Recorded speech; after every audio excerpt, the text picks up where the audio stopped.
What I have here is kind of a mock grazing setup, just a few paddocks, and it's going to be kind of hard to picture, but we'll use cows to try to figure things out.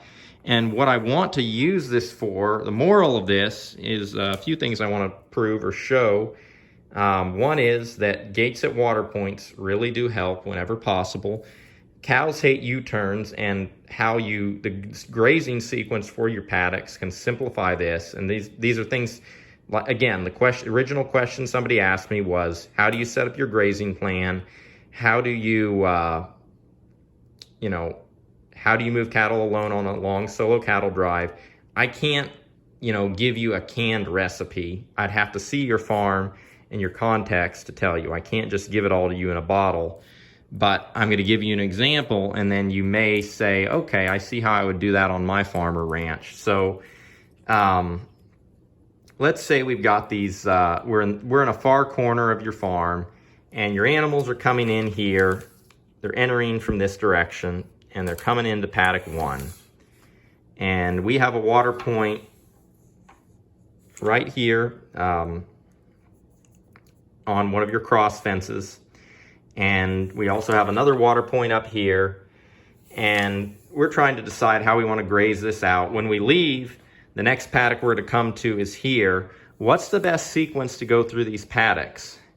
Now, what traditionally, if you're just sequentially grazing through them, and maybe you're splitting, these paddocks might be large, small, maybe you're splitting these paddocks in half, maybe you're splitting them in thirds. Maybe they're not even, realize I just drawed them square because that's easy to draw. Maybe the paddock fences are totally different because of the topography of the land. Well, let's assume, traditionally the way you graze these paddocks is you just go 1, 2, 3, 4, and then you come here, 5. Well, that'd just be the way you do it. That seems like it would work, and you've got water for all your paddocks, but there's one problem. It's cattle flow. And this is where cattle flow affects your grazing plan, and this is one of the things you're going to take into account when you're grazing through paddocks. If you graze and you call, I need to get these guys out of here because this is a solo operation right now. If you call the cow, you've grazed out paddock 1.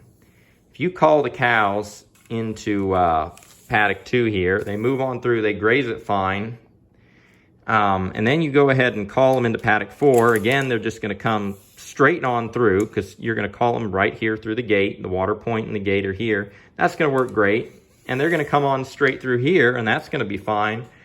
But notice here at the end, when I need to go out of here, the next paddock is here. They're going to have to go right through their old paddock to get to their new paddock. Well, if all the cows are here, they're going to probably be congregated either in the shade or next to the water point. Let's say, they're going to be, they might all be scattered throughout this paddock. Well, if you call them and ask them to come on through here, some of the animals are going to start coming on through.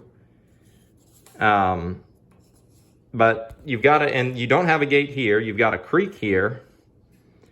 And, the first 1 or 2 animals might come on through, of course, but, realize the cow remembers that it was in that paddock. They know, they can see the grass is short.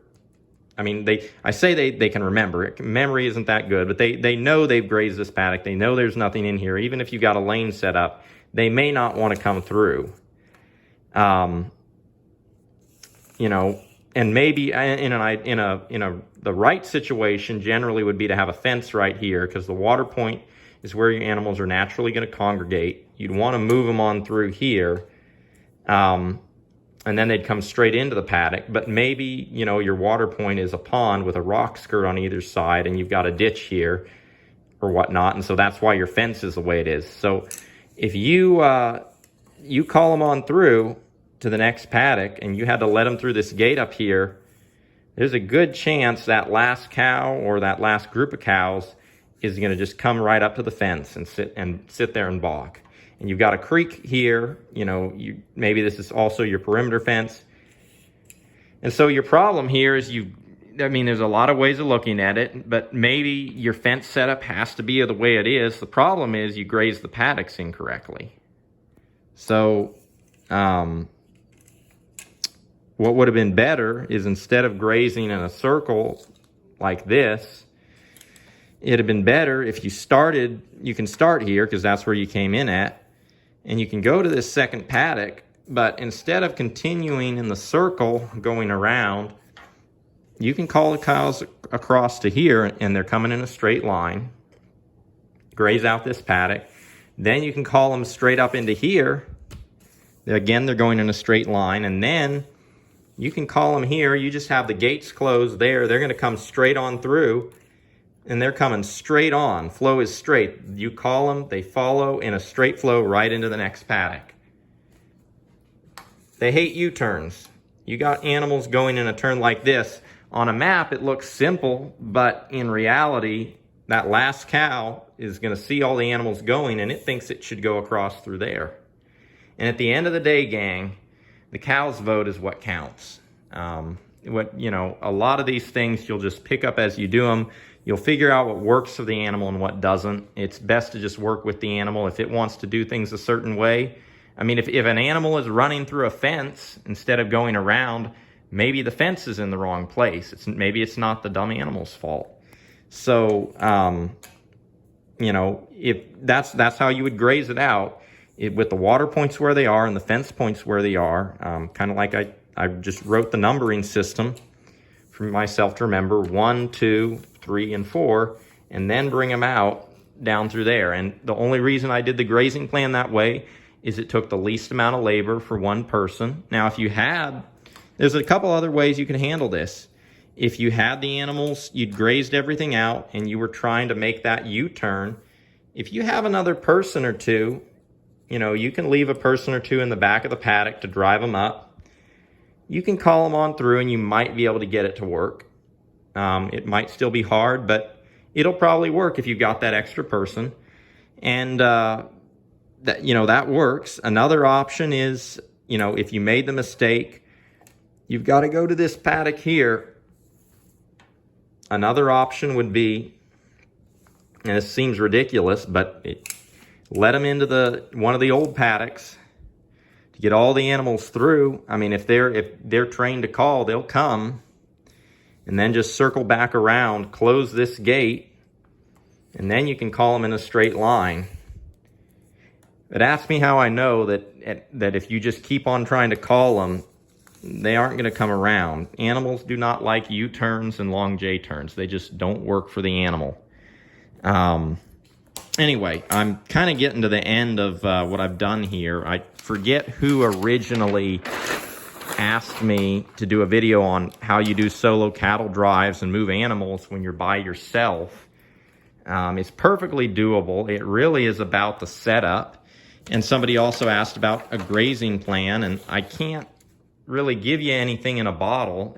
You learn these things as you go, and hopefully what I'm sharing helps. I'm going to give one final example just briefly of a grazing plan and I'm specifically, we're not even talking about the grass, the types of grasses here and what the forage looks like.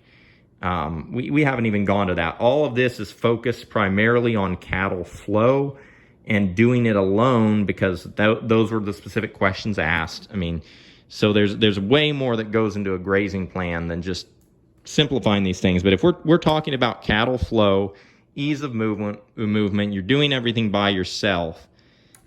Here's another example of how you think your farmer would approach the situation. And this is,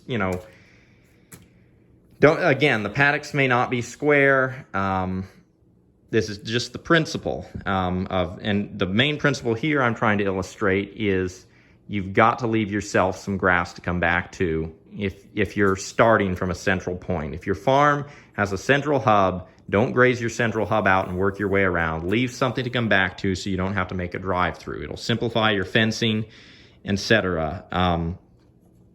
I'll start grazing. Let's say I'm coming in from another farm to here, and I've got one water point there, one water point there, and one water point there. The water points dictate your grazing plan, how you're going to graze everything out, what you're going to leave behind.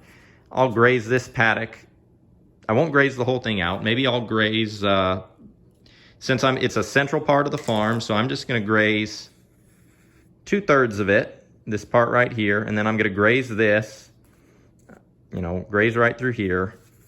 I'm going to use my right hand to do this. I'm not left-handed. I'm going to graze that paddock out. I'm going to come up here, graze that paddock. I'm going to come back into the center here, and I'm going to again leave half or a third of the paddock, graze that out, and then I'm going to go on up here and I'm going to graze, say, this paddock.